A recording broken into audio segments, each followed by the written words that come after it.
ಮುಂಬರುವ SSLC ಪರೀಕ್ಷೆಗೆ ಪೂರಕವಾಗಿ ತೃತೀಯ ಭಾಷೆ ಹಿಂದಿಯ ಈ ಒಂದು ಪ್ರಶ್ನೆ ಪತ್ರಿಕೆಯನ್ನು ಮಾದರಿ ಪ್ರಶ್ನೆ ಪತ್ರಿಕೆಯನ್ನು ಬಿಡಿಸೋಣಂತೆ. ಇವತ್ತಿನ ಈ ಸೆಷನ್ನ ವಿಶೇಷ ಏನಂದರೆ ಈ ಎಲ್ಲ ಪ್ರಶ್ನೆಗಳಿಗೂ ಕೂಡ ಉತ್ತರಿಸೋಣಂತೆ. ವ್ಯಾಕರಣದ ಮಲ್ಟಿಪಲ್ ಚಾಯ್ಸ್ ಕ್ವಶನ್ಸ್ ಆಗಿರ್ಬೋದು, ಅನುರೂಪತೆಯ ಪ್ರಶ್ನೆಗಳಾಗಿರ್ಬೋದು, 1 ಮಾರ್ಕ್ಸ್ 2 ಮಾರ್ಕ್ಸ್ 3 ಮಾರ್ಕ್ಸ್ ಮತ್ತು 4 ಮಾರ್ಕ್ಸ್ನ ಪ್ರಶ್ನೆಗಳಿಗೆ ಉತ್ತರ ಆಗಿರ್ಬೋದು, ಅನುವಾದ ಆಗಿರ್ಬೋದು, ಮತ್ತು ಪದ್ಯ ಪತ್ರ ಮತ್ತು ನಿಬಂಧ ಆಗಿರ್ಬೋದು. ಇವೆಲ್ಲದಕ್ಕೂ ಕೂಡ ನಾವು ಇವತ್ತು ಉತ್ತರ ಕಂಡುಕೊಳ್ಳೋಣಂತೆ. ಇದೊಂದು ರೀತಿಯ ಈ ಒಂದು 2023-24ನೇ ಸಾಲಿನ ಈ ಹಿಂದಿ ವಿಷಯಕ್ಕೆ ಸಂಬಂಧಪಟ್ಟಂತೆ ಒಂದು ರೀತಿಯ ರೀಕ್ಯಾಪ್ ಅಂದರೆ ರಿವಿಷನ್ ಥರನೂ ಕೂಡ ಈ ಒಂದು ಸೆಷನ್ನು ಕೆಲಸ ಮಾಡುತ್ತೆ. ನೀವೇನು ಮಾಡಬೇಕು, ಇವತ್ತು ಈ ಇಡೀ ವಿಡಿಯೋವನ್ನು ನೋಡಿ ನಿಮ್ಮ ಅಭಿಪ್ರಾಯಗಳನ್ನು ತಿಳಿಸಿ.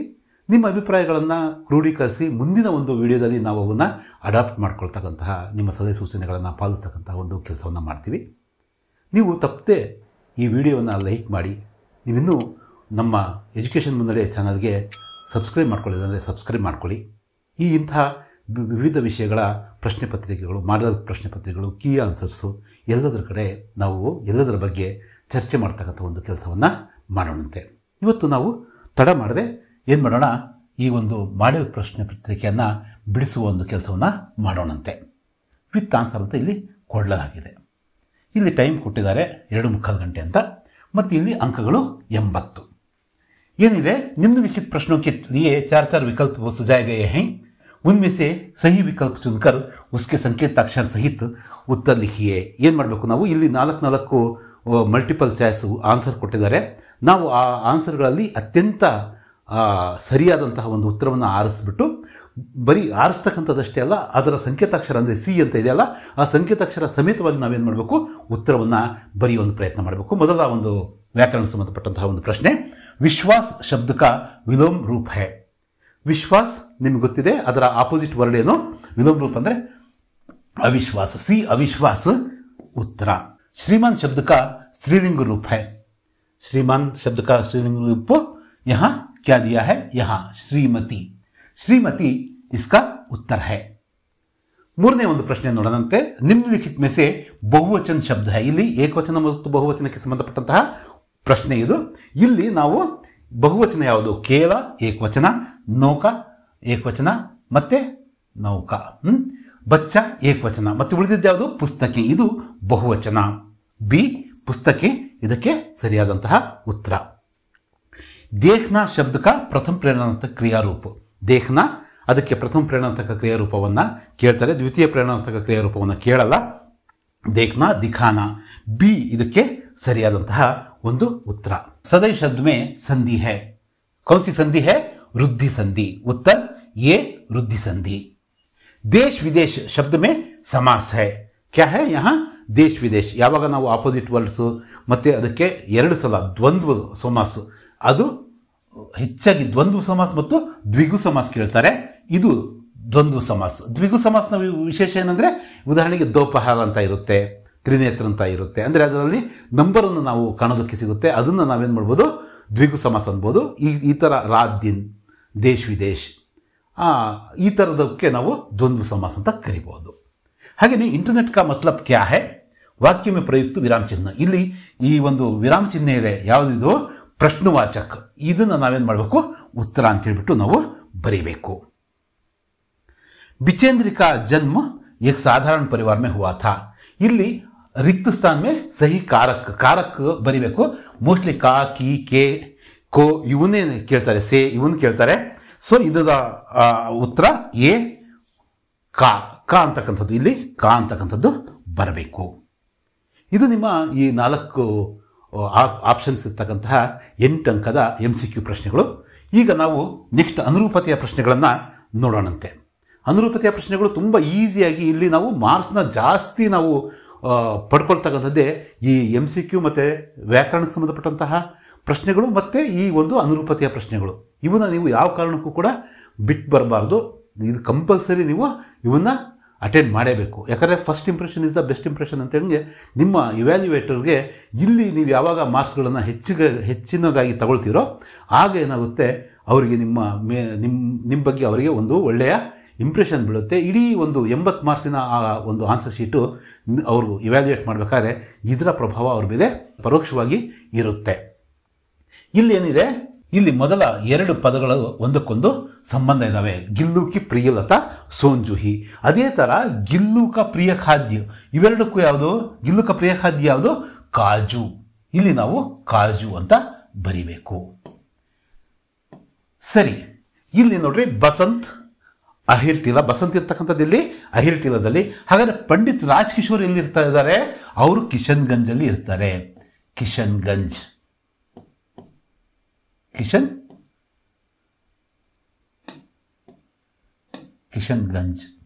ಕಿಶನ್ಗಂಜ್ ಎಂಬಲ್ಲಿ ಅವರು ಇರ್ತಾರೆ. ಸೊ ಭೋಲಾ ಭಾಲ ಬಾಲಕೃಷ್ಣ ಆದರೆ ಚುಗಲ್ಕೋರ್ ಯಾರು? ಬಲರಾಮ್. ಇಲ್ಲಿ ನಾವು ಬಲರಾಮ್ ಅಂತಕ್ಕಂಥದ್ದನ್ನ ಬರಿಬೇಕು. ಸೂರ್ಶ್ಯಾಮ್ ಪದ್ಯದಿಂದ ಕೇಳಲಾಗಿರ್ತಕ್ಕಂಥ ಒಂದು ಪ್ರಶ್ನೆ ಇದು. ಕಾವೇರಿ ನದಿ ಆದರೆ ಜೋಗ್ ಏನು? ಇದು ಜಲಪಾತ್ ಅಥವಾ ಜಲಪ್ರಪಾತ್ ಅಂತ ಬರಿಬೇಕು. ಇದು ಕರ್ನಾಟಕ ಸಂಪದ ಪಾಠದಿಂದ ಬಂದಿರತಕ್ಕಂಥ ಒಂದು ಪ್ರಶ್ನೆ ಆಗಿತ್ತಿದು. ನೆಕ್ಸ್ಟ್ ನಾವು ನೋಡೋದಾದ್ರೆ ಒಂದು ಅಂಕದ ಪ್ರಶ್ನೆಗಳನ್ನ ಇಲ್ಲಿ ಕೇಳಲಾಗಿದೆ. ಏನು? ನಿಮ್ನಲಿಖಿತ ಪ್ರಶ್ನೆ ಕಿ ಉತ್ತರ ಏಕೈಕ ವಾಕ್ಯವೇ ಲಿಖಿಯೇ. ಒಂದೊಂದು ವಾಕ್ಯದಲ್ಲಿ ನಾವು ಬರಿಬೇಕು. ಒಟ್ಟು 4 ಪ್ರಶ್ನೆಗಳನ್ನು ಇಲ್ಲಿ ಕೇಳ್ತಾರೆ. ಇಂಟರ್ನೆಟ್ ಕಾ ಅರ್ಥ ಕ್ಯಾ ಹೈ? ಇದು ಡೆಫಿನೇಷನ್. ಇದನ್ನು ನಾವು ತುಂಬ ಚೆನ್ನಾಗಿ ನೆನ್ಪಿಟ್ಕೋಬೇಕಾಗುತ್ತೆ. इंटरनेट का अर्थ है अनगिनत कंप्यूटरों के कई अंतर्जालों का एक दूसरे से संबंध स्थापित करने का जाल है. ಇಷ್ಟನ್ನು ನಾವು ಸ್ಪಷ್ಟವಾಗಿ ಬರೀಲೇಬೇಕು. ಹಾಗೇನೆ समय किसका दिया हुआ? अनुपम धन है. समय भगवान का दिया हुआ अनुपम धन है. कर्नाटक में कौन कौन से जलप्रपात हैं? कर्नाटक में जोग, अब्बी, गोकाक, शिवन समुद्र आदि जलप्रपात हैं ಅಂತ ಬರೀಬೇಕು. खेल में कौन ಬೇಯಿಮಾನಿ करता है? खेल में ರಾಮು ಬೇಯಿಮಾನಿ करता है ಅಂತ ಹೇಳ್ಬಿಟ್ಟು ಶ್ಯಾಮು ಹೇಳ್ತಾನೆ. ಅದನ್ನು ನಾವಿಲ್ಲಿ ಬರೆದಿದ್ದೀವಿ. ನೆಕ್ಸ್ಟ್ 2 ಮಾರ್ಕ್ಸ್ನ ಕ್ವಶನ್ಗಳಿಗೆ ಉತ್ತರಗಳನ್ನು ನಾವು ಬೇಗ ನೋಡ್ಕೊಳ್ತಾ ಹೋಗೋಣಂತೆ. ಒಟ್ಟು 8 ಪ್ರಶ್ನೆಗಳಿದ್ದಾವೆ. 2 ಅಥವಾ 3 ವಾಕ್ಯದಲ್ಲಿ ನಾವೇನು ಮಾಡಬೇಕು? ಇವನ್ನ ಉತ್ತರಿಸಬೇಕು. ಲೇಖಕನೇ ಕಮರಾ ಛೋಡ್ಕರ್ ಜಾನೆ ಕಾ ನಿರ್ಣಯ ಕ್ಯೂ ಕಿಯಾ? ಲೇಖಕರು ಯಾವ ಒಂದು ಪಾಠದಿಂದ ಕೇಳಿದ್ದಾರೆ ಈ ಪ್ರಶ್ನೆ ಅಂದರೆ ಇಮಾನ್ದಾರೋಂ ಕಿ ಸಮ್ಮೇಳನ ಮೇ ಪಾಠದಿಂದ ಕೇಳಿದ್ದಾರೆ. ಲೇಖಕರು ಏನು ಮಾಡ್ತಾರೆ? ಮನೆ ಬಿಟ್ಟು, ಆ ರೂಮ್ ಬಿಟ್ಟು, ಆ ಹೋಟೆಲ್ನ ಅವರು ಇರೋದಕ್ಕೆ ವಸತಿಯನ್ನು ಕೊಟ್ಟಿದ್ರು, ಆ ರೂಮನ್ನು ಬಿಟ್ಟು ಹೋಗೋಣ ಅಂತ ಹೇಳ್ಬಿಟ್ಟು ನಿರ್ಧಾರ ಮಾಡ್ತಾರೆ. ಯಾಕೆ ಆ ರೀತಿಯ ನಿರ್ಧಾರಕ್ಕೆ ಲೇಖಕರು ಬರ್ತಾರೆ ಅಂತಕ್ಕಂಥದ್ದು ಪ್ರಶ್ನೆ. ಲೇಖಕಕ್ಕೆ ಕಮರೆ ಸೆ ಚಪ್ಪಲ್, ಚಾದರ್, ಕಂಬಲ್ यहाँ तक कि ताला तक चोरी हो गया था. वे सोचने लगे कि अगर मैं कुछ और देर तक रहूं तो मैं खुद चोरी हो जाऊंगा. इस छोड़कर उन्होंने कमरा छोड़कर जाने का निर्णय किया. ಅವರು ಅಲ್ಲಿದ್ದಾಗ ಅವರ ಚಪ್ಪಲಿ, ಅವರ ಬೆಡ್ಶೀಟು, ಅವರ ಒಂದು ಕಂಬಳಿ ಅಷ್ಟಕ್ಕೂ ಅವ್ರು ಹಾಕ್ತಕ್ಕಂಥ ಏನಾಗಿತ್ತು? ತಾಳ ಅಂದರೆ ಬೀಗ ಮತ್ತು ಬೀಗದ ಕೈಗಳು ಕೂಡ ಏನಾಗಿದ್ವು? ಕಳ್ತನ ಆಗಿದ್ವು. ಅವರೇನು ಯೋಚನೆ ಮಾಡ್ತಾಯಿದ್ರು? ನಾನು ಇನ್ನೂ ಸ್ವಲ್ಪ ಹೊತ್ತು, ಥೋಡಿ ದೇರ್ ಅಂದರೆ ಸ್ವಲ್ಪ ಹೊತ್ತು ನಾನು ಇಲ್ಲೇ ಇದ್ದರೆ ನನ್ನನ್ನು ಕೂಡ ಯಾರಾದರೂ ಕೂಡ ಪ್ರಾಮಾಣಿಕರು ಕಳ್ತನ ಮಾಡಿಬಿಡ್ಬೋದು ಅಂತಕ್ಕಂಥ ಒಂದು ಭಯ ಅವ್ರನ್ನ ಕಾಡೋದಕ್ಕೆ ಶುರು ಮಾಡ್ತು. ಹಾಗಾಗಿ ಅವರು ತಕ್ಷಣ ರೂಮನ್ನು ವೇಕೆಂಟ್ ಮಾಡಿ ಅವ್ರೇನು ಮಾಡ್ಬೇಕು ಅಂದ್ಕೊಂಡಿದ್ರು? ಊರಿಗೆ ಹೊರಡಬೇಕು ಅಂತ ಅವರು ತೀರ್ಮಾನ ಮಾಡಿದರು. ಈ ಗವರ್ನೆನ್ಸ್ ಕ್ಯಾ ಹೈ? ಈ ಗವರ್ನೆನ್ಸ್ ಅಂತಕ್ಕಂಥದ್ದು ಏನು? ಇಂಟರ್ನೆಟ್ ಕ್ರಾಂತಿ ಪಾಠದಿಂದ ಕೇಳಿರ್ತಕ್ಕಂಥ ಪ್ರಶ್ನೆ. ಈ ಗವರ್ನೆನ್ಸ್ ದ್ವಾರ ಸರ್ಕಾರ ಕೆ ಸಭಿ कामकाज का विवरण, अभिलेख, सरकारी आदेश आदि का यथावत लेने की सूचित किया जाता है. इससे प्रशासन पारदर्शी बनता है. ಇಲ್ಲಿ ಈ ಗವರ್ನೆನ್ಸ್ನ ಒಂದು ಡೆಫಿನೇಷನ್ ಏನಿದೆಯೋ ಅದನ್ನು ಇಲ್ಲಿ ಕೊಡಲಾಗಿದೆ. ಈ ಗವರ್ನೆನ್ಸ್ ಮುಖಾಂತರ ಸರ್ಕಾರದ ಎಲ್ಲ ಕೆಲಸಗಳ ಒಂದು ವಿವರಣೆ, ಅದರ ಒಂದು ಅಭಿಲೇಖಗಳನ್ನು ಮತ್ತು ಅವರ ಆದೇಶಗಳು ಅವೆಲ್ಲದರನ್ನು ಯಥಾವತ್ತಾಗಿ ಸೂಚನೆಗೊಳಿಸ್ತಕ್ಕಂಥದ್ದಕ್ಕೆ ಈ ಗವರ್ನೆನ್ಸ್ ಅಥವಾ ಈ ಆಡಳಿತ ಅಥವಾ ಏನಂತ ಕರೀತಾರೆ? ಹಿಂದಿಯಲ್ಲಿ ಈ ಪ್ರಶಾಸನ ಅಂತ ಕರೀತಾರೆ. ಬಸಂತ್ ಕಿ ಪೈರ್ ದೇಖ್ಕರ್ ಡಾಕ್ಟರ್ನೇ ಕ್ಯಾ ಕಹಾ? ಇದು ಬಸಂತ್ ಕಿ ಸಚ್ಚಾಯಿ ಪಾಠದಿಂದ ಕೇಳಿರ್ತಕ್ಕಂಥದ್ದು.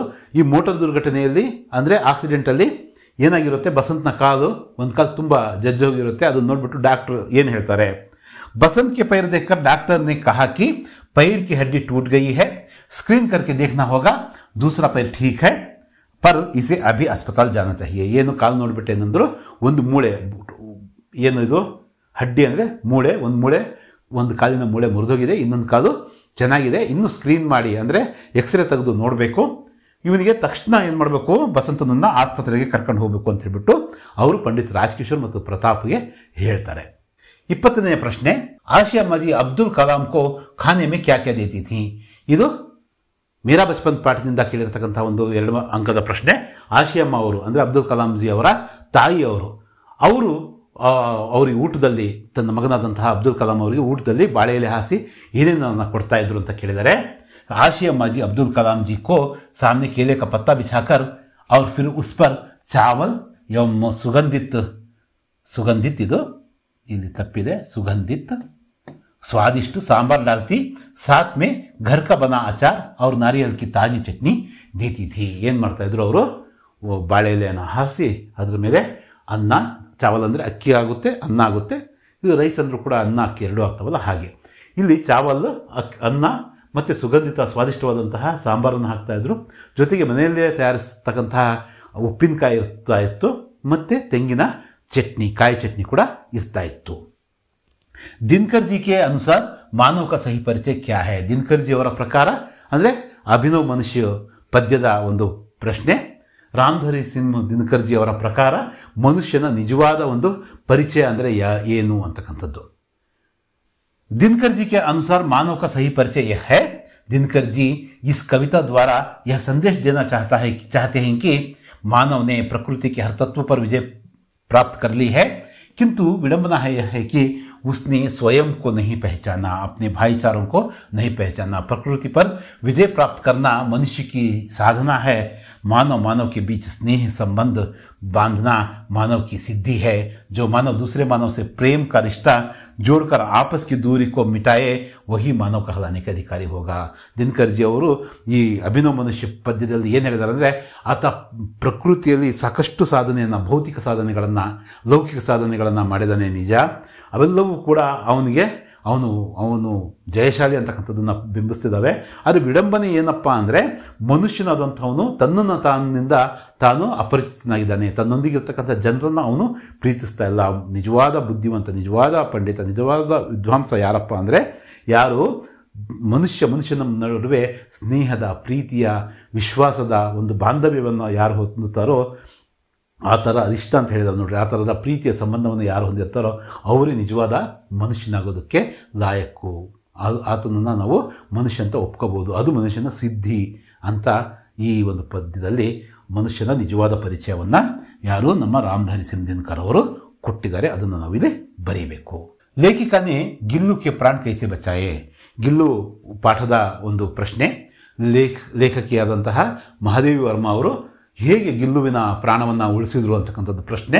ಏನಿಗೆ ಲೇಖಿಕಾ ಗಿಲ್ಲುಕೋ ಹೋಲೆ ಸೆ ಉಠಾಕರ್ ಅಪ್ನೆ ಕಮ್ರೆ ಮೇಲೆ ಆಗಿ, ಏನು ಎರಡು ಕಾಗೆಗಳು ಅದನ್ನು ಕುಕ್ಕಿ ಅದರಲ್ಲಿ ತಮ್ಮ ಸುಲಭ ಆಹಾರವನ್ನು ನಾವು ಹುಡುಕೊಳ್ತಾ ಇದ್ವು. ಆ ಸಂದರ್ಭದಲ್ಲಿ ಅವ್ರನ್ನ ಅಲ್ಲಿಂದ ಓಡಿಸಿ ಆಕೆ ಏನು ಮಾಡ್ತಾಳೆ, ನಿಧಾನಕ್ಕೆ, ಹೋಲೆಸಿ ಅಂದರೆ ನಿಧಾನವಾಗಿ ಆ ಒಂದು ಗಿಲ್ಲುವಿನ ಆ ಮರಿಯನ್ನು, ಅಂದರೆ ಅಳಿಲಿನ ಆ ಮರಿಯನ್ನು ತಗೊಂಡು ರೂಮಿಗೆ ತರ್ತಾರೆ. ಕಮರಾ ಅಂದರೆ ರೂಮು. ಫಿರ್ रुई से रक्त पोंछकर घावों पर पेंसिलिन का मरहम लगाया. कई घंटे तक के उपचार उपरांत उन्हें मुंह में एक बूंद पानी टपकाया जा सका. ಅಂದರೆ ಎಷ್ಟೋ ಹೊತ್ತು ಆದಮೇಲೆ ಅದನ್ನು ನೀರು ಕುಡಿಸಿದ್ರು. ಅದಕ್ಕಿಂತ ಮುಂಚೆ ಅವ್ರು ಏನು ಮಾಡ್ತಾರೆ, ಆ ರಕ್ತವನ್ನೆಲ್ಲ ಆ ಕಾಟನಿಂದ, ಆ ಹತ್ತಿಯಿಂದ ಕ್ಲೀನ್ ಮಾಡಿ ಪೆನ್ಸಿಲಿನ ಒಂದು ಔಷಧಿಯನ್ನು ಹಚ್ತಾರೆ. तीसरे दिन तक वह थोड़ा चल पाने की कोशिश कर रहा था. इस तरह ಲೇಖಿಕಾ ने ಗಿಲ್ಲು के प्राण बचाए. ಮೂರನೇ ದಿನ ಆಗ್ತದೆ ಈ ಒಂದು ಘಟನೆ ನಡೆದು 3 ದಿನದ ನಂತರ ಲೇಖಕಿಯವರು ಎಷ್ಟು ಚೆನ್ನಾಗಿ ಅದನ್ನು ನೋಡ್ಕೊಂಡಿದ್ರು ಅಂದರೆ, ಅದು ಪಿಡಿ ಕಂಡುಬಿಡ್ತಾ ಇತ್ತು. ನಡೆಯೋದಕ್ಕೆ ಒಂದು ಪ್ರಯತ್ನವನ್ನು ಕೂಡ ಮಾಡ್ತಾ ಇತ್ತು ಆ ಅಳಿಲಿನ ಮರಿ. ಭಾರತ್ ಮಾಕ್ಕೆ ಪ್ರಕೃತಿ ಸೌಂದರ್ಯ का वर्णन कीजिए. ಈ ಮಾತೃಭೂಮಿಯ ಪದ್ಯದ 2 ಅಂಕದ ಈ ಒಂದು ಪ್ರಶ್ನೆ ಇದು. ಇಲ್ಲಿ 2 ಥರದ ಪ್ರಶ್ನೆ. ಮಾಕೆ ಪ್ರಾಕೃತಿಕ ಸೌಂದರ್ಯಕ್ಕೆ ಬಾರೆ ಮೇಲೆ ಲಿಖಿ ಅಂತ ಕೇಳ್ಬೋದು, ಅಥವಾ ಸ್ವರೂಪಕ್ಕೆ ಬಾರೆ ಮೇಲೆ ಕೇಳ್ಬೋದು. ಅದು ಸ್ವರೂಪ ಹೇಗಿತ್ತು ಅಂತ ಕೇಳ್ಬೋದು, ಅಥವಾ ಪ್ರಕೃತಿ ಸೌಂದರ್ಯ ಹೇಗಿತ್ತು ಅಂತ ಕೇಳ್ಬೋದು. ಮುಖ್ಯವಾಗಿ ಇವೆರಡು ಪ್ರಶ್ನೆಗಳನ್ನು ನಿಮಗೆ ಕೊನೆಯ ಒಬ್ಬ ಪ್ಯಾರಾಗ್ರಾಫಿಂದ ಕೇಳಬಹುದು. प्रकृति भारत माने की प्रकृति हरे भरे खेतों से और फल फूलों से भरे वन से युक्त हरियाली से सुशोभित है. इतना ही नहीं, व्यापक खनिजों से भरा धन राशि से भी भारत में सुशोभित है. ಇಲ್ಲಿ ಎಲ್ಲ ಕಡೆ ಹಸಿರಿನಿಂದ ಕಂಗೊಳಿಸ್ತಕ್ಕಂತಹ ವನ ಉಪವನಗಳಿದ್ದಾವೆ. ಹಾಗೆಯೇ ವ್ಯಾಪಕವಾದಂಥ ಖನಿಜ ಸಂಪತ್ತು ಕೂಡ ಈ ಒಂದು ಪ್ರಕೃತಿಯಲ್ಲಿ ಅಡಕವಾಗಿದೆ. ಸತ್ಯ ಕ್ಯಾ ಹೋತಾ ಹೈ, ಉಸ್ಕಾ ರೂಪ ಕೈಸೆ ಹೋತಾ ಹೈ. ಸತ್ಯ ಹೇಗಿರುತ್ತೆ, ಅದರ ಒಂದು ಸ್ವರೂಪ ಹೇಗಿರುತ್ತೆ ಅಂತ ಹೇಳ್ಬಿಟ್ಟು ಒಂದು ಪ್ರಶ್ನೆಯನ್ನು ಇಲ್ಲಿ ಕೇಳಿದ್ದಾರೆ.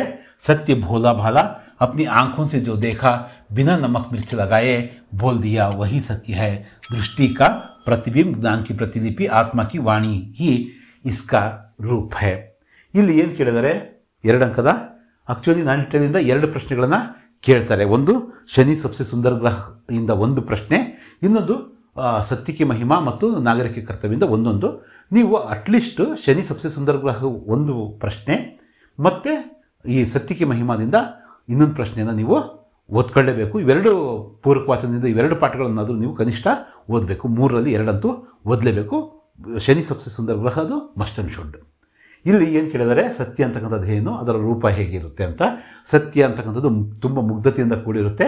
ಅದು ಏನು ನೋಡುತ್ತೋ ಅದನ್ನೇ ಯಾವುದೇ ಒಂದು ಮಸಾಲೆ ಇಲ್ಲದೆ ಅದು ಏನು ಹೇಳುತ್ತೆ ಅದನ್ನೇ ಸತ್ಯ ಅಂತ ನಾವು ಕರಿತೀವಿ. ಇದು ನಮ್ಮ ದೃಷ್ಟಿಯ ಪ್ರತಿಬಿಂಬ ಥರದ್ದು, ಜ್ಞಾನದ ಪ್ರತಿಲಿಪಿ ಥರದ್ದು, ನಮ್ಮ ಆತ್ಮದ ಮಾತು. ಅದು ವಾಣಿ ಅಂದರೆ ಮಾತು, ಭಾಷೆ ಅಂತಕ್ಕಂಥ ಅರ್ಥ ಬರುತ್ತೆ. ನೆಕ್ಸ್ಟ್ ಏನಿದೆ, 3 ಅಂಕದ ಪ್ರಶ್ನೆಗಳಿದ್ದಾವೆ. ನಿಮ್ನಲಿಖಿತ ಪ್ರಶ್ನೋं के उत्तर 3 या 4 वाक्यों में लिखिए. ಒಟ್ಟು 9 ಪ್ರಶ್ನೆಗಳಿರ್ತವೆ 27 ಅಂಕಕ್ಕೆ. ಮೊದಲ ಪ್ರಶ್ನೆ ಏನಿದೆ, गांव को सफाई के लिए बालक क्या करते हैं. ಅಂದರೆ ಗಾಂವ್ ಕಿ, ಇದು ಗಾಂವ್ಕೋ ಅಲ್ಲ, ಗಾಂವ್ ಕಿ ಅಂದರೆ ಊರಿನ ಒಂದು ಕ್ಲೀನ್ಗೋಸ್ಕರ ಆ ಮಕ್ಕಳು, ಬಾಲಶಕ್ತಿಯಲ್ಲಿರ್ತಕ್ಕಂತಹ ಆ ಮಕ್ಕಳೆಲ್ಲರೂ ಸೇರಿ ಏನೇನು ಕೆಲಸಗಳನ್ನು ನಿರ್ವಹಿಸ್ತಾರೆ ಅಂತ ಇಲ್ಲಿ. ಇದನ್ನು ನಾವು ಪಾಠದ ಒಂದು ಈಗ ಇಬ್ಬರು ಮಾತಾಡ್ತಾ ಇರ್ತಾರಲ್ಲ ಅವರೆಲ್ಲರೂ ಕೂಡ ನಾವು ಟೋಲಿ ಮಾಡ್ಕೊಂಡು ಈ ಕೆಲಸ ಮಾಡೋಣ ಅಂತ ಆ ಪ್ಯಾರಾಗ್ರಾಫಿಂದ ಈ ಉತ್ತರವನ್ನು ನಾವು ಬರೀಬಹುದು. अपना स्कूल के परिसर को स्वच्छ रखना, गंदगी को दूर करना, गांव के कई गड्ढे हैं उनको मिट्टी से ढांपना, गांव का कूड़ा डालने के लिए निश्चित जगह बनाना, गांव को हरा भरा रखना, चारों तरफ पेड़ पौधे, ಇದು पेड़ पौधे लगाना, घरों में भी फलदार पेड़ लगाना, बाल शक्ति के बालक यह सब काम करते हैं. ಏನು ಮಾಡ್ತಾರೆ ಬಾಲಶಕ್ತಿಯ ಆ ಬಾಲಕರು ಅಂದರೆ ತಮ್ಮ ಶಾಲಾ ಪರಿಸರವನ್ನು ಮೊದಲು ಸ್ವಚ್ಛವಾಗಿ ಇಟ್ಕೊಳ್ತಾರೆ. ಹಾಗೆಯೇ ಊರಿನಲ್ಲಿರ್ತಕ್ಕಂತಹ ಈ ಒಂದು ಕಸವನ್ನು ಒಂದು ಕಡೆ ಹಾಕೋದಕ್ಕೆ ಒಂದು ವ್ಯವಸ್ಥೆ ಮಾಡ್ತಾರೆ. ಊರಲ್ಲಿ ದಾರಿಯಲ್ಲಿರ್ತಕ್ಕಂತಹ ಆ ಒಂದು ಬಿದ್ದಿರ್ತಕ್ಕಂಥ ಗುಂಡಿಗಳನ್ನು ಮುಚ್ಚೋ ವ್ಯವಸ್ಥೆ ಮಾಡ್ತಾರೆ. ಮಣ್ಣಿಂದ ಅವನ್ನು ಮುಚ್ಚಬೇಕು ಅಂತ ಅಂದ್ಕೊಳ್ತಾರೆ. ಜೊತೆಗೆ ಈ ಕಸವನ್ನು ಹಾಕೋದಕ್ಕೆ ಒಂದು ನಿಶ್ಚಿತ ಒಂದು ಪ್ಲೇಸನ್ನು ಕೂಡ ಅವರು ತಯಾರು ಮಾಡ್ತಾರೆ. ಊರನ್ನೆಲ್ಲ ಸ್ವಚ್ಛವಾಗಿಡೋದಕ್ಕೆ, ಸುಂದರವಾಗಿಡೋದಕ್ಕೆ ಅವರು ಗಿಡ ಮರಗಳನ್ನು ಬೆಳೆಸೋ ಒಂದು ಪ್ರಯತ್ನ ಪಡ್ತಾರೆ. ಮತ್ತು 4 ಕಡೆ ಆ ಒಂದು ಸಸಿಗಳನ್ನು ನೆಡ್ತಾರೆ ಸಹ. ಜೊತೆಗೆ ಮನೆಯ ಮುಂದೆ ಯಾವಾದರೂ ಹಣ್ಣನ್ನು ಕೊಡ್ತಕ್ಕಂತಹ ಆ ಮರಗಳನ್ನು ಅವರು, ಅದು ಮಾವಾಗಿರ್ಬೋದು, ಮತ್ತು ಬೇರೆ ಬೇರೆ ಒಂದು ಹಣ್ಣನ್ನು ಕೊಡ್ತಕ್ಕಂಥ, ಫಲವನ್ನು ಕೊಡ್ತಕ್ಕಂಥ ಒಂದು ಮರಗಳನ್ನು ನೆಡ್ತಾರೆ.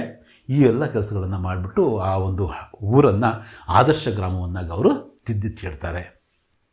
ನೆಕ್ಸ್ಟ್ ಪ್ರಶ್ನೆ, ಕರ್ನಾಟಕ ಸಂಪದದಿಂದ ಕೇಳಿರ್ತಕ್ಕಂಥದ್ದು. ಕರ್ನಾಟಕ ಸಾಹಿತ್ಯಕಾರರು ಕನ್ನಡ ಸಾಹಿತ್ಯ ತಥಾ ಸಂಸ್ಕೃತಿ ಕೋ ಕ್ಯಾ ದೀನ್ ಹೈ. ಅಂದರೆ ನಮ್ಮ ಸಾಹಿತಿಗಳು, ನಮ್ಮ ಕವಿಗಳು ಇವರೆಲ್ಲರೂ ಕೂಡ ಕನ್ನಡ ಸಾಹಿತ್ಯಕ್ಕೆ ಕೊಟ್ಟಿರ್ತಕ್ಕಂತಹ ಕೊಡುಗೆ ಏನು ಅಂತ ಕೇಳಿದರೆ ಇಲ್ಲಿ ಅದನ್ನು ನಾವು ಹೀಗೆ ಬರೀಬಹುದು. कर्नाटक के अनेक साहित्यकारों ने सारे संसार में कर्नाटक की कीर्ति फैलाई है.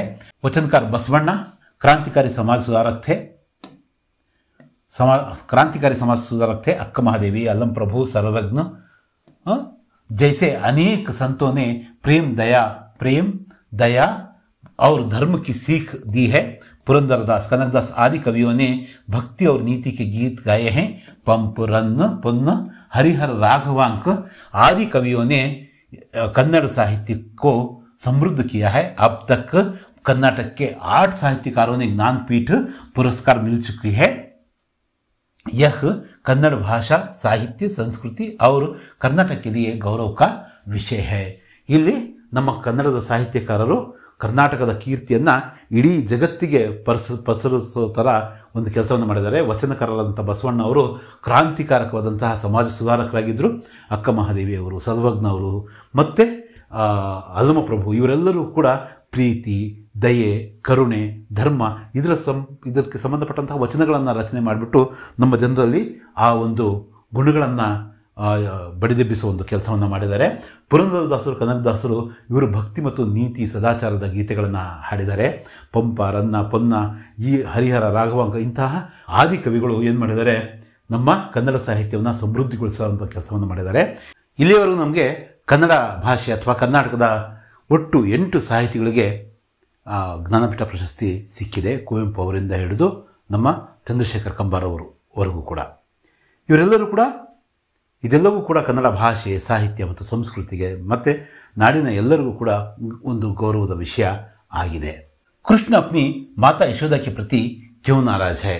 ಪ್ರಶ್ನೆ ಏನಪ್ಪ ಅಂದರೆ, ಸೂರ್ಯಶ್ಯಾಮಿಂದ ಕೃಷ್ಣ ಯಾಕೆ ಬಾಲಕೃಷ್ಣ ತನ್ನ ತಾಯಿ ಯಶೋಧೆ ಬಗ್ಗೆ ತುಂಬ ಸಿಟ್ಟಿನಿಂದ ಇರತಕ್ಕಂಥದ್ದು ಯಾಕೆ ಅಂತಕ್ಕಂಥದ್ದನ್ನು ನಾವಿಲ್ಲಿ ಬರಿಬೇಕು. ಕೃಷ್ಣ ಅಪ್ನಿ ಮಾತಾ ಯಶೋಧ ಕೆ ಪ್ರತಿ इसलिए नाराज है कि बलराम को वह कभी नहीं डांटती है ना मारती है, बल्कि कृष्ण को ही कभी कभी डांट खाना पड़ता है, इसलिए कृष्ण अपनी माता यशोदा से नाराज है.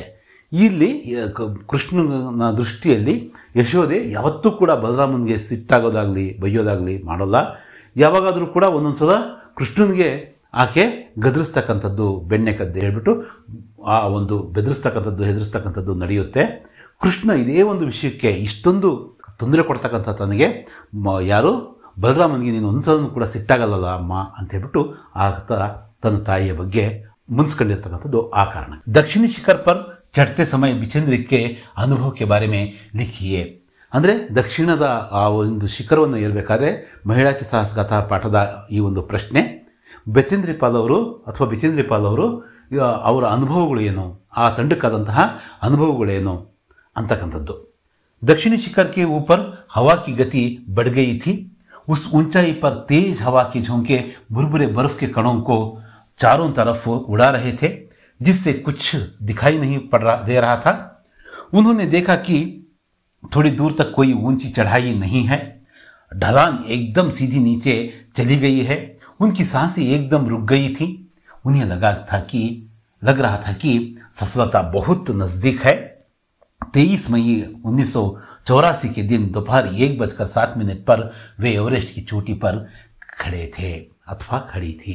ಎವರೆಸ್ಟ್ನ ಆ ಒಂದು ಶಿಖರದ ತುದಿಗೆ ಹೋಗಬೇಕಾದ್ರೆ ಅಲ್ಲಿ ಜೋರಾದಂತಹ ಗಾಳಿ ಬೀಸ್ತಾ ಇತ್ತು. ಆ ಗಾಳಿಗೆ ಹಿಮದ ಕಣಗಳು ಏನಾಗ್ತಾ ಇದ್ವು, ಒಂದು ರೀತಿಯಲ್ಲಿ ಭುರ್ಭುರೆ ಅಂದರೆ ಆ ಒಂದು ಹಗುರವಾಗಿ ಎಲ್ಲ ಕಡೆನೂ ಅವು ಹರಡ್ಕೊಂಡಿದ್ವು. ಹಾಗೆಯೇ 4 ಕಡೆ ಇವೆಲ್ಲವೂ ಕೂಡ ಮಂಜಿನಿಂದ ತುಂಬಿಕೊಂಡಿರೋದ್ರಿಂದ ಏನು ಕೂಡ ಕಾಣಿಸ್ತಾ ಇರಲಿಲ್ಲ. ಮತ್ತು ಅವ್ರಿಗೇನು ಅನ್ನಿಸ್ತಪ್ಪ ಅಂದರೆ ನಾವಿನ್ನೂ ಹತ್ತೋದು ಏನೂ ಇಲ್ಲ, ಇನ್ನೂ ಏನೂ ಉಳಿದಿಲ್ಲ, ಹತ್ತೋದಕ್ಕೆ ಆ ಶಿಖರಗಳು ಯಾವುವು ಇಲ್ಲ ಅಂತಕ್ಕಂಥದ್ದು ಗೊತ್ತಾಯಿತು. ಮತ್ತು ಮುಂದಿದ್ದೇನೋ ಪ್ರಪಾತಗಳು ಮಾತ್ರ ಇದ್ವು.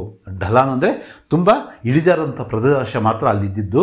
ಅವರಿಗೆ ಒಂದು ರೀತಿಯಲ್ಲಿ ತಾವು ಸಾಧನೆ ಮಾಡೋದಕ್ಕಿಂತ ಮುಂಚೆ ಆ ಒಂದು ಶ್ವಾಸ ಒಂದು ಕ್ಷಣಕ್ಕೆ ಏನಾಗುತ್ತೆ, ಉಸಿರು ನಿಂತಂಗಾಗುತ್ತೆ. ಅವ್ರಿಗನ್ನಿಸುತ್ತೆ ನಾವು ಸಫಲತೆಗೆ ಭಾಳ ಹತ್ತಿರದಲ್ಲಿ ಬಂದು ತಲುಪಿದ್ದೀವಿ ಅಂತ.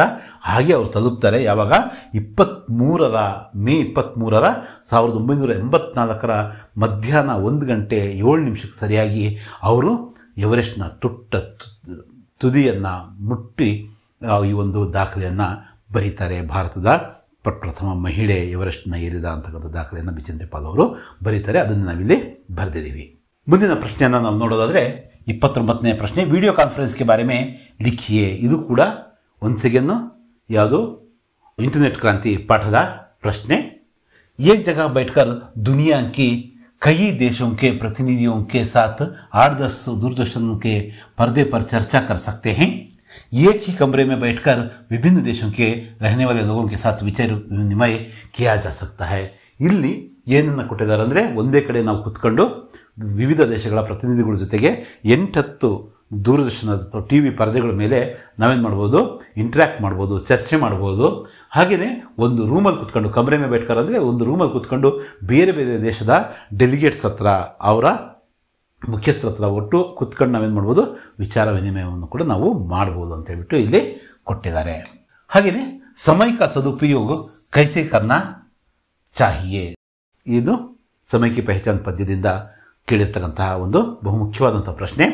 आलस को छोड़कर बिना किसी बहाने किए जो काम करना है उसी समय में ही मन लगाकर करनी चाहिए, तभी तो समय का सदुपयोग होगा.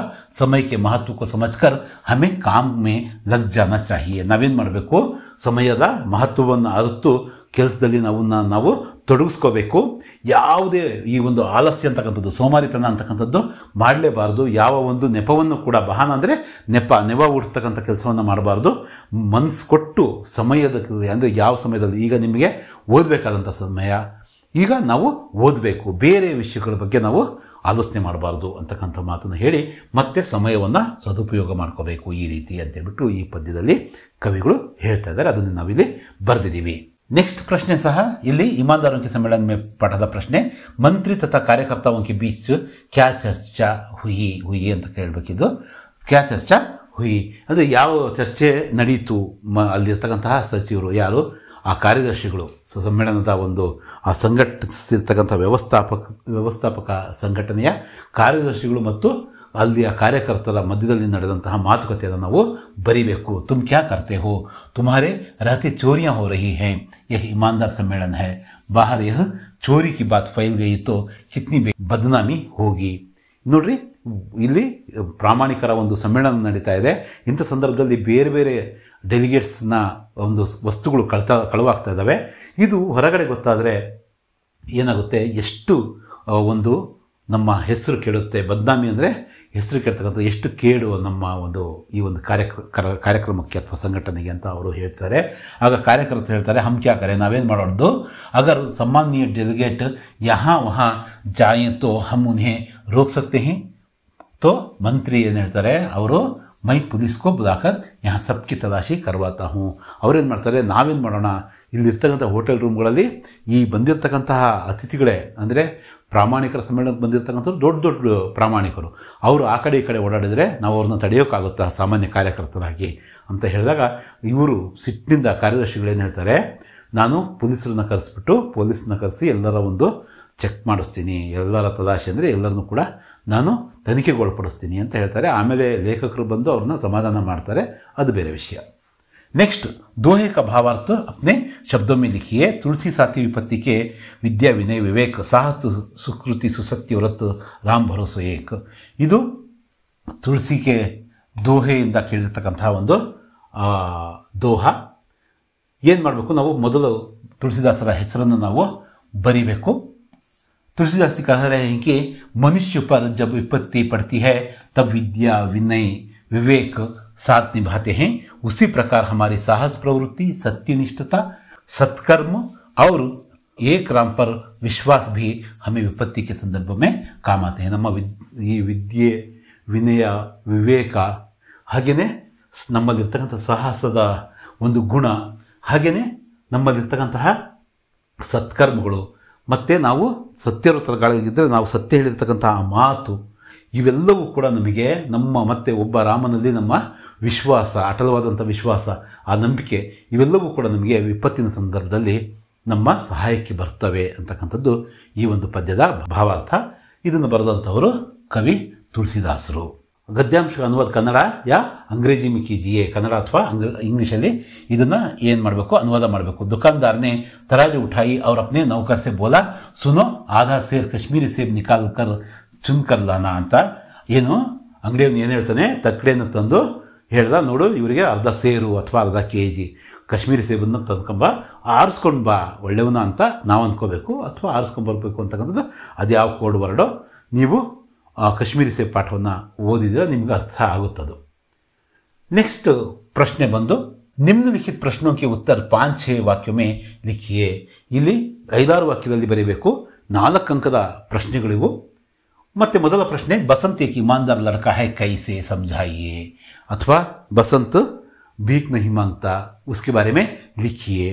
ಹೀಗೆ ವಿಭಿನ್ನವಾದಂಥ ಕ್ವಶನ್ಗಳು. ಒಂದು ಬಸಂತ್ ಬಗ್ಗೆ ಕೇಳಬೇಕು ಈ ಪಾಠದಿಂದ, ಇಲ್ಲ ಪಂಡಿತ್ ರಾಜ್ಕಿಶೋರ್ಜಿಯವರ ಒಂದು ವ್ಯಕ್ತಿತ್ವದ ಬಗ್ಗೆ ಕೇಳಬೇಕು, ಅಥವಾ ಅವರಲ್ಲಿರ್ತಕ್ಕಂಥ ಮಾನವೀಯ ಮೌಲ್ಯಗಳ ಬಗ್ಗೆ ಕೇಳಬೇಕು. ಇವೆರಡೂ ಪ್ರಶ್ನೆಗಳನ್ನು ನಾವು ನೋಡಿಕೊಂಡ್ರೆ, ಅಥವಾ ಇದರಲ್ಲಿ ಒಂದು ಪ್ರಶ್ನೆನಾದರೂ ಕೂಡ ನಾವು ಪರ್ಫೆಕ್ಟ್ ಆಗಿದ್ದರೆ ನಾಳಿನ ಒಂದು ಎಕ್ಸಾಮಲ್ಲಿ ತುಂಬ ಈಸಿಯಾಗಿ ನಾವು ಬೇರೆ ಬೇರೆ ಥರ ಅವ್ರ ಪ್ರಶ್ನೆಗಳನ್ನು ಕೇಳ್ಬೋದು. ಬಟ್ ಮುಖ್ಯವಾಗಿ ಬೇಸ್ ಇದೆ.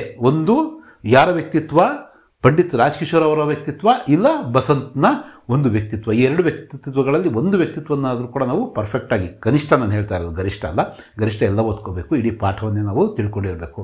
ಪ್ರತಾಪದ ಬಗ್ಗೆ ಕೂಡ ನಾವು ತಿಳ್ಕೊಂಡಿರಬೇಕು. ಈ ಒಂದು 4 ಅಂಕಕ್ಕೆ ಈ ಒಂದು ಮುಖ್ಯವಾದಂತಹ ಪ್ರಶ್ನೆ ಏನು, ಬಸಂತ್ ईमानदार लड़का है, वह गरीब ज़रूर है किंतु वह भीख मांगना नहीं चाहता. ಬಸಂತ್ ಒಬ್ಬ ಪ್ರಾಮಾಣಿಕ ಹುಡುಗ, ಅವನು ಯಾವ ಕಾರಣಕ್ಕೂ ಕೂಡ ಭಿಕ್ಷೆ ಬೇಡಬೇಕು, ಇನ್ನೊಬ್ಬರ ಸಹಾಯವನ್ನು ಪಡೆದು ಬದುಕಬೇಕು ಅಂತಕ್ಕಂಥ ಆಸೆ ಪಡೋನೇ ಅಲ್ಲ. ಭಾಳಷ್ಟು ಸ್ವಾಭಿಮಾನಿ ಹುಡುಗ. ಅಪ್ನೆ ಸೆ ಬನೆ ಕಾರ್ಯ करता है, छोटी छोटी चीज़ें बेचता है, ಸಣ್ಣ ಸಣ್ಣ ವಸ್ತುಗಳನ್ನು ಮಾರ್ತಾನೆ, ಪಿನ್ ಅಂತೆ, ಗುಂಡಿ ಅಂತೆ, ಈ ಥರದ ವಸ್ತುಗಳನ್ನು ಅವ್ರು ಮಾರಿ ಸಂತೆಯಲ್ಲಿ ದುಡಿದು ಜೀವನ ಮಾಡ್ತಿದ್ದಾನೆ. ರಾಜ್ ಕಿಶೋರ್ 2 पैसे देने के लिए तैयार भी थे, किंतु बसंत उसे साफ इनकार कर रहा है. ಅಂದರೆ ನಾನು ಭಿಕ್ಷೆಯನ್ನು ಪಡೆಯೋಲ್ಲ ಅಂತೇಳ್ಬಿಟ್ಟು 2 पैसे ನಿನಗೆ ಲಾಭ ಎಷ್ಟು ಬರುತ್ತಪ್ಪ, 2 पैसे ಬರುತ್ತೆ ತಾನೆ, ತಗೋ ನೀನು ಅಂತ ಕೊಡೋದಕ್ಕೆ ಹೋದಾಗ ಯಾರು ನಮ್ಮ ಬಸಂತ್ ಅದನ್ನು ನಿರಾಕರಿಸ್ತಾನೆ. ನಾನು ಭೀಕ್ ನಹಿ ಮಾಂಗೂಂಗ, ನಾನು ಭಿಕ್ಷೆಯನ್ನು ಕೇಳೋದಿಲ್ಲ ಅಥವಾ ಪಡೆಯೋದಿಲ್ಲ. दूसरी घटना है कि 1 रुपया का छुट्टा लेने जाता है, उसके पैर मोटर के नीचे दब जाती हैं. उसी संदर्भ में भी अपने छोटे भाई प्रताप को 14.5 आने राजकिशोर के घर लौटाने के लिए भेजता है. इससे किसकी, ಬಸಂತ್ ಕಿ ಇಮಾನ್ದಾರಿ ಸಾಬೀತು ಹೋತಿ ಹೈ. ಏನಾಗುತ್ತೆ, ಇನ್ನೊಂದು ಘಟನೆ, ಆತ ಪ್ರಾಮಾಣಿಕ ಅಂತ ಹೇಳೋದಕ್ಕೆ ಇನ್ನೊಂದು ಘಟನೆ ಯಾವುದಪ್ಪ ಅಂದರೆ, 1 ರೂಪಾಯಿ ತಗೊಂಡು ನಾನು ಚಿಲ್ಲರೆ ತರ್ತೀನಿ, ಚುಟ್ಟ ಅಂತ ಹೇಳ್ತೀವಲ್ಲ, ತರ್ತೀನಿ ಅಂತ ಹೋದಾಗ ವಾಪಸ್ ಬರಬೇಕಾದ್ರೆ ಮೋಟರ್ ದುರ್ಘಟನೆಗೆ ಒಳಗಾಗ್ತಾನೆ. ಎಚ್ಚರ ಆದಾಗ ತಕ್ಷಣ ತನ್ನ ತಮ್ಮನ ಕೈಯಲ್ಲಿ ದುಡ್ಡು ಕೊಟ್ಟು ಉಳಿದಂತಹ ಚಿಲ್ಲರೆ ಹಣವನ್ನು ಕೊಟ್ಟು 14.25 ಹಣವನ್ನು ಕೊಟ್ಟು ಅದೇನು ಮಾಡ್ತಾನೆ, ಕಳಿಸ್ಕೊಡ್ತಾನೆ. ಇದು ಕೂಡ ಆತನಲ್ಲಿರ್ತಕ್ಕಂಥ ಪ್ರಾಮಾಣಿಕತೆಯನ್ನು ತೋರಿಸುತ್ತೆ. ನಾಳೆ ಎಕ್ಸಾಮಲ್ಲಿ ಈ ರೀತಿ ಒಂದು ಪ್ರಶ್ನೆ ಬಸಂತ್ ಕಿ ಸಚ್ಚಾಯಿಯಿಂದ, ಇನ್ನೊಂದು ಪ್ರಶ್ನೆ ಯಾವುದರಿಂದ, ಕರ್ನಾಟಕ ಸಂಪದದಿಂದ ಕೇಳಲ್ಲ. ಕೇಳಿದರೆ 2 ಪ್ರಶ್ನೆಗಳು ಕರ್ನಾಟಕ ಸಂಪದದಿಂದ ಕೇಳ್ಬೋದು ಅಥವಾ 2 ಪ್ರಶ್ನೆಗಳು ಬಸಂತ್ ಕಿ ಸಚ್ಚಾಯಿ ಪಾಠದಿಂದ ಕೇಳ್ಬೋದು. ಆದರೂ ಇಲ್ಲಿ ಈ ಒಂದು ಮಾಡೆಲ್ ಕ್ವಶನ್ ಪೇಪರಲ್ಲಿ 2 ಕೊಟ್ಟಿದ್ದಾರೆ. ನಾವು ಓದ್ಕೊಂಡ್ರೆ ನಮ್ಮ ರಿವಿಷನ್ಗೆ ಇದು ಅನುಕೂಲನೇ. ಇನ್ನು ಕರ್ನಾಟಕದ ಪ್ರಕೃತಿ ಸೌಂದರ್ಯದ ಬಗ್ಗೆ ಕೇಳಿದಾರಲ್ಲ ಪ್ರಶ್ನೆ, ಇದಕ್ಕೆ ಉತ್ತರವಾಗಿ ನಾವು कर्नाटक की प्राकृतिक सौंदर्य अनोखी है. पश्चिम में विशाल अरबी समुद्र लहराता है. इसी प्रांत में दक्षिण से उत्तर की छोर तक फैले पश्चिमी घाट कहते हैं. इन्हीं घाटों का कुछ भाग सह्याद्री कहलाता है. दक्षिण में नीलगिरी की पर्वतावलियाँ शोभायमान हैं. कुल मिलकर कह सकते हैं कि कर्नाटक की प्राकृतिक सुषमा नयन मनोहर है. ಕರ್ನಾಟಕದ ಪ್ರಕೃತಿ ಸೌಂದರ್ಯ, ಸುಷ್ಮಾ ಅಂದರೆ ಸೌಂದರ್ಯ, ನೋಡೋದಕ್ಕೆ ತುಂಬ ಮನೋಹರವಾದಂಥದ್ದು. ಮತ್ತು ಇಲ್ಲಿ ಅನೋಖಿ ಅಂದರೆ ವಿಶೇಷವಾದಂಥದ್ದು. ಪಶ್ಚಿಮದಲ್ಲಿ ವಿಶಾಲವಾದಂಥ ಅರಬ್ಬಿ ಸಮುದ್ರ ಇದೆ. ಅದೇ ಪ್ರಾಂತದ ಒಂದು ಕಡೆ ದಕ್ಷಿಣದಿಂದ ಉತ್ತರಕ್ಕೆ ಪಶ್ಚಿಮ ಘಟ್ಟಗಳು ಇದ್ದಾವೆ. ಮತ್ತು ಈ ಘಟ್ಟಗಳ ಒಂದಷ್ಟು ಭಾಗವನ್ನು ಸಹ್ಯಾದ್ರಿ ಅಂತ ಕೂಡ ಕರೀತಾರೆ. ದಕ್ಷಿಣದಲ್ಲಿ ಅಂದರೆ ಮೈಸೂರು ಆ ಪ್ರಾಂತದಲ್ಲಿ ನೀಲಗಿರಿಯ ಒಂದು ಪರ್ವತ ಒಂದು ಶ್ರೇಣಿಗಳು ಕೂಡ ಇದ್ದಾವೆ. ಇವೆಲ್ಲವೂ ಕೂಡ ಸೇರಿ ಪ್ರಕೃತಿಯನ್ನು, ಕರ್ನಾಟಕದ ಪ್ರಕೃತಿಯನ್ನು ತುಂಬ ನೋಡೋದಕ್ಕೆ ನಯನ ಮನೋಹರವಾಗಿ ಅದು ಇದೆ ಅಂತ ಹೇಳ್ಬಿಟ್ಟು ನಾವು ಬರೀಬೇಕು. ಇಲ್ಲಿ ನಿಮ್ನಲಿಖಿತ ಕವಿತಾಂಶಕ್ಕೂ ಪೂರ್ಣ ಕೀಜಿ ಅಂತ ಹೇಳಿದ್ದಾರೆ. ನಿಮಗೆ ಗೊತ್ತಿದೆ, ಇದೇ ಪದ್ಯ ಕೇಳ್ತಾರೆ, ಇದು 4 ಮಾರ್ಕ್ಸು ಕಟ್ಟಿಟ್ಟ ಬುತ್ತಿ. ಇದು असफलता एक चुनौती है, इसे स्वीकार करो, क्या कमी रह गई देखो और सुधार करो, जब तक ना सफल हो नींद चैन को त्यागो तुम, संघर्ष का मैदान छोड़कर मत भागो तुम. ಈ ಪದ್ಯ ಕೋಶಿಶ್ ಕರ್ನೆ ವಾಲೋं की कभी नहीं हार नहीं होती है ಕೊನೆಯ ಒಂದು ಪ್ಯಾರಾಗ್ರಾಫ್ನ ಈ ಒಂದು ಪದ್ಯವನ್ನು ಬಹ್ಯಾಟ್ ಮಾಡಿದ್ದೀರ ಅಂತ ಅಂದ್ಕೊತೀನಿ ಈಗಾಗಲೇ. ಇದು ತಪ್ಪಿಲ್ದಂಗೆ, ಅಂದರೆ ಇಲ್ಲಿ ಏನು ವಿರಾಮ ಚಿಹ್ನೆಗಳಿದ್ದಾವೆ, ಏನು ಇವಿದ್ದಾವೆ, ಇವನ್ನ ಕರೆಕ್ಟಾಗಿ ನೋಡಿಕೊಂಡು ಸ್ಪೆಲ್ಲಿಂಗ್ ಮಿಸ್ಟೇಕ್ ಇಲ್ಲದಂಗೆ ನೀಟಾಗಿ ಬರೆದ್ರೆ 4ಕ್ಕೆ 4 ಅಂಕ ನಾವು ಈಸಿಯಾಗಿ ಗಳಿಸಬಹುದು. ನಿಮ್ನಲಿಖಿತ ಗದ್ಯಾಂಶ ಧ್ಯಾನಪೂರ್ವಕ ಪಡ್ಕರ್ ನೀಚೆ ದಿए गए ಪ್ರಶ್ನೋं के उत्तर लिखिए. ಇದು ಕೂಡ ಅಷ್ಟೇ, ಇಲ್ಲಿ ಪ್ಯಾರಾಗ್ರಾಫ್ನ ಕೊಟ್ಟಿದ್ದಾರೆ, ನಾಳೆ ಯಾವುದೋ ಬೇರೆ ಪ್ಯಾರಾಗ್ರಾಫ್ ಕೊಡ್ತಾರೆ. ಇಲ್ಲೇ ಪ್ರಶ್ನೆಗಳಿರ್ತವೆ, ಇಲ್ಲೇ ಉತ್ತರಗಳಿರ್ತವೆ. ನಾವು ಸ್ವಲ್ಪ ಗಮನ ಕೊಟ್ಟು ಓದಿದರೆ ಈಸಿಯಾಗಿ ನಾವೇನು ಮಾಡ್ಬೋದು, ಇದಕ್ಕೆ ಉತ್ತರಿಸ್ಬೋದು. ಒಂದು ವಾಕ್ಯದಲ್ಲೇ ಉತ್ತರಿಸ್ಬೇಕು ಅಂತಕ್ಕಂಥದ್ದು ಏನಿಲ್ಲ. ನಮಗೆ ಕನ್ಫ್ಯೂಸ್ ಇತ್ತು 2 ವಾಕ್ಯಗಳಲ್ಲಿ ಅದರ ಆನ್ಸರ್ ಇದೆ ಅಂದರೆ 2 ವಾಕ್ಯಗಳನ್ನು ಇಲ್ಲಿ ಬರೀರಿ.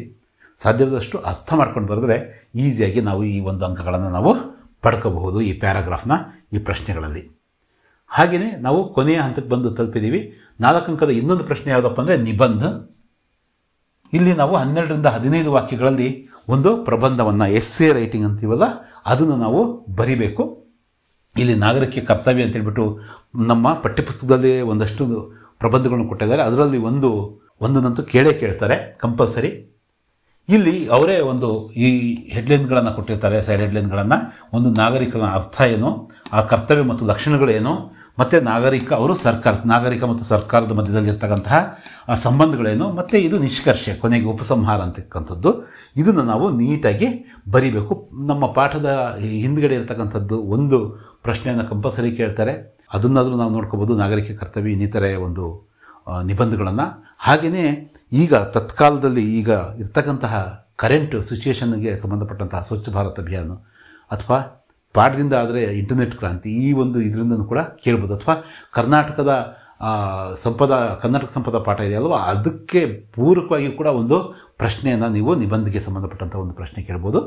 ಇದನ್ನು ನೀವು ನೋಡ್ಕೋಬೇಕು, ಇದನ್ನು ನಾವು ತಿಳ್ಕೋಬೇಕು ಅಷ್ಟೇ. ಇಲ್ಲಿ ವನ ಮಹೋತ್ಸವ ಇದು ಕೂಡ ಪಾಠದ ಕೊನೆಯಲ್ಲಿ ಇರ್ತಕ್ಕಂಥದ್ದೇ, ನಿಮಗೆ ಗೊತ್ತಿರುತ್ತಿದ್ದು. ಒಂದು ಪತ್ರ ಇಲ್ಲಿ ಕೇಳಿದರೆ, ಒಂದು ವೈಯಕ್ತಿಕ ಪತ್ರ ಇರುತ್ತೆ, ಇನ್ನೊಂದು ವ್ಯಾವಹಾರಿಕ ಪತ್ರ, ಲೀವ್ ಲೆಟ್ರ್, ಏನು ಚುಟ್ಟಿ ಪತ್ರ ಅಂತ ಕೇಳ್ತೀವೋ ಅದನ್ನೇ ನೀವು ಜಾಸ್ತಿ ಪ್ರಾಕ್ಟೀಸ್ ಮಾಡಿದ್ದೀರಾ ಅನ್ನೋದು ಗೊತ್ತು. ಮ್ಯಾಕ್ಸಿಮಮ್ ನಾವು ಅದರಲ್ಲೇ ಮಾರ್ಕ್ಸ್ನ ತುಂಬ ಈಸಿಯಾಗಿ ನಾವು ತೊಗೋಬೋದು. ನಾನು ಹೇಳ್ತಕ್ಕಂಥದ್ದು ಏನಪ್ಪ ಅಂದರೆ, ಅದನ್ನೇ ನೀವು ಬರೀರಿ. ಈಗ ಕನ್ನಡದಲ್ಲಿ ವ್ಯಾವಹಾರಿಕ ಪತ್ರನೋ ಅಥವಾ ಖಾಸಗಿ ಪತ್ರ ಎರಡರಲ್ಲೊಂದು ಬರೀತೀರಾ, ಆದರೆ ಹಿಂದಿಯಲ್ಲಿ ಸಾಧ್ಯವಾದಷ್ಟು ಚುಟ್ಟಿ ಪತ್ರ ಕೇಳ್ತಾರೆ. ಯಾವುದಾದ್ರೂ ಒಂದು ಕಾರಣವನ್ನು ಕೊಟ್ಟು 2 ದಿನ ಅಥವಾ 3 ದಿನ ಅಥವಾ 4 ದಿನದ ಒಂದು ರಜಾ ಚೀಟಿಯನ್ನು ಬರೀರಿ ಅಂತ, ಅದನ್ನು ಬರೆದ್ರೆ ಈಸಿ. गांव जाने के लिए 4 दिनों की छुट्टी मांगते हुए अपने प्रधान अध्यापक को एक पत्र लिखिए. ನೀವು ಊರಿಗೆ ಹೋಗಬೇಕು, ಹಳ್ಳಿಗೆ ಹೋಗಬೇಕು, ಅಥವಾ ಮದುವೆಗೆ ಹೋಗಬೇಕು, ಅಥವಾ ಆರೋಗ್ಯ ಚೆನ್ನಾಗಿಲ್ಲ, ಇದು ಯಾವುದಾದ್ರೂ ಕಾರಣವನ್ನು ಕೊಡ್ತಾ ನಾವೇನು ಮಾಡಬೇಕು, 4 ದಿನಗಳ ಒಂದು ರಜೆ ಅಥವಾ 3 ದಿನ ಇಲ್ಲೇ ಕೊಟ್ಟಿರ್ತಾರೆ. ಇಲ್ಲಿ ಕಾರಣ ಇದೆ, ಇಲ್ಲಿ ಏನಿದೆ, ಎಷ್ಟು ದಿನ ಅಂತಕ್ಕಂಥದ್ದು ಇದೆ, ಇದನ್ನು ನಾವು ಬರೀಬೇಕು. ಇಲ್ಲಿ ಹೆಸರನ್ನು ಬರಿಬೇಕಾಗಿಲ್ಲ, ಇಲ್ಲಿ ಅ ಇ ಅಂತ ಬರೆದ್ರೆ ಆಯಿತು. ಈ ರೀತಿ ಅ ಇ ಅಂತ ಬರೀರಿ. ಹೆಸರನ್ನು, ನಿಮ್ಮ ಹೆಸರನ್ನೇನು ಇಲ್ಲಿ ಉಲ್ಲೇಖ ಮಾಡಬೇಡಿ. ಕನ್ನಡದಲ್ಲಾದರೆ ಅವರೇ ಒಂದು ಹೆಸರನ್ನು ಕೊಟ್ಟಿರ್ತಾರೆ, ನೀವು ಇವರೆಂದು ತಿಳಿಯಿರಿ ಅಂತ. ಇಲ್ಲಿ ಹಾಗಲ್ಲ, ಇಲ್ಲಿ ಡೈರೆಕ್ಟಾಗಿ ಪ್ರಶ್ನೆ ಕೇಳಿರ್ತಾರೆ. ತುಂಬ ಸರಳ ಲ್ಯಾಂಗ್ವೇಜ್ ಅಲ್ಲ, ತುಂಬ ಈಸಿಯಾಗಿ ನಾವು ಇದನ್ನು ಬರಿಬೋದು. ಅಲ್ಲಿ ಊರಿನ ಹೆಸರು ಮತ್ತು ಡೇಟನ್ನು ಹಾಕಿದ್ದೀವಿ. ಇಲ್ಲಿ 10ನೇ ತರಗತಿ 10ನೇ ಕಕ್ಷಾ ಸರ್ಕಾರಿ ಹೈಸ್ಕೂಲ್ ಬೆಂಗಳೂರು ಅಂತ ಬರೆದಿದ್ದೀವಿ. ನೆಕ್ಸ್ಟ್ ಸೇವಾಮೆ, ಇಲ್ಲಿ ನಮ್ಮ ಪ್ರಧಾನ ಅಧ್ಯಾಪಕರು, ನಮ್ಮ ಪ್ರಿನ್ಸಿಪಾಲು ಅಥವಾ ಹೆಡ್ ಮಾಸ್ಟರ್ ಹೆಸರನ್ನ ಮತ್ತು ಇದನ್ನು ನಾವು ಬರೆದ್ವಿ. ಮಾನ್ಯವರು ವಿಷಯ 4 ದಿನಗಳ ರಜಾ ಚೀಟಿಯನ್ನು ಕೇಳಿ ಅಂತ ಇದೆ. ಮತ್ತು ಇಲ್ಲಿ ಚುಟ್ಟಿಕಿದೆ ಪ್ರಾರ್ಥನಾ ಪತ್ರ, ಇದು ವಿಷಯ, ಇದೊಂದು ಸಪ್ರೇಟ್ ಲೈನಲ್ಲಿ ಬರೆದು ಸವಿನಯ ನಿವೇದನ ಹಾಕಿ, ಮೈ मेरे गांव, मेरा गांव बेटा, मेरे गांव जाने के कारण 4 दिनों तक पाठशाला में उपस्थित नहीं रह पाऊंगा, इसलिए आज से ಅಂದರೆ 1-2-2024 ಅಂತ ಬರೀತಿದ್ದೀವಿ. ಅಲ್ಲಿಂದ 4ನೇ ತಾರೀಕುವರೆಗೂ ಕುಲ್ ಮಿಲಾಕರ್ 4 ದಿನೋं की छुट्टी देने की कृपा करें. ಇದನ್ನು ನೀವು ಇಲ್ಲಿ ಐ ಬಟನನ್ನು ಒತ್ತಿಬಿಟ್ಟು ಕೂಡ ಈ ಪತ್ರವನ್ನು ಹೇಗೆ ಬರೀಬೇಕು ಅಂತಕ್ಕಂಥದ್ದನ್ನು ಸಂಪೂರ್ಣವಾಗಿ ವಿವರಿಸಿರತಕ್ಕಂಥ ಒಂದು ಮಾಹಿತಿ ಇರತಕ್ಕಂಥ ವಿಡಿಯೋ ಇದೆ. ಆ ವಿಡಿಯೋನ ನೀವು ತಪ್ಪದೆ ನೋಡಿ. ಇಷ್ಟನ್ನು ನಾವು ಪತ್ರದಲ್ಲಿ ಬರಿಬೇಕು. ಆ ವಿಡಿಯೋದಲ್ಲಿ ನೀವು ಹೆಚ್ಚಿನ ವಿವರಗಳನ್ನು ಪಡೀರಿ. ಇಷ್ಟನ್ನು ನೀವು ಇಲ್ಲಿ ಬರಿತೀರಾ. ಧನ್ಯವಾದ ಸಹಿತ ಅಂತ ಬರೆದು ಆಪ್ಕ ಆಜ್ಞಾಕಾರಿ ಛಾತ್ರ ಅಂತ ಬರೆದು ಇಲ್ಲಿ ಮತ್ತೆ ಈ ಅಂತಲೇ ಬರಿತೀರಾ. ಮತ್ತು ಇಲ್ಲಿ ನೀವು ಆ ಒಂದು ನಿಮ್ಮ ಕ್ಲಾಸು ಮತ್ತು ಸೆಕ್ಷನ್ನ ನೀವು ಬರಿತೀರಾ. ಈ ಒಂದು ಪತ್ರವಾದ ಕಳವರ ಮತ್ತು ಇನ್ನಿತರ ವಿಷಯಗಳನ್ನು ತುಂಬ ಚೆನ್ನಾಗಿ ವಿವರಿಸಿರ್ತಕ್ಕಂಥ ಈ ವಿಡಿಯೋವನ್ನು ನೋಡಿ ಹೆಚ್ಚಿನ ಒಂದು ಮಾಹಿತಿಯನ್ನು ಪಡ್ಕೊಳ್ಳಿ. ಮತ್ತು ಇನ್ನೊಂದು ವಿಡಿಯೋದಲ್ಲಿ ತಪ್ಪದೆ ಭೇಟಿ ಮಾಡೋಣ. ಎಜುಕೇಷನ್ ಮುನ್ನಡೆ ಚಾನಲ್ಗೆ ಸಬ್ಸ್ಕ್ರೈಬ್ ಆಗಲಿಲ್ಲ ಸಬ್ಸ್ಕ್ರೈಬ್ ಮಾಡ್ಕೊಳ್ಳಿ. ಹಾಗೆ ಈ ವಿಡಿಯೋ, ನಮ್ಮ ಪ್ರಯತ್ನ ನಿಮಗೆ ಇಷ್ಟ ಆಗ್ತಾಯಿದ್ರೆ ತಪ್ಪದೆ ಲೈಕ್ ಮಾಡಿ. ಈ ವಿಡಿಯೋವನ್ನು ನಿಮ್ಮ ಫ್ರೆಂಡ್ಸ್ ಜೊತೆಗೆ ಹಂಚ್ಕೊಳ್ಳಿ. ಧನ್ಯವಾದಗಳು.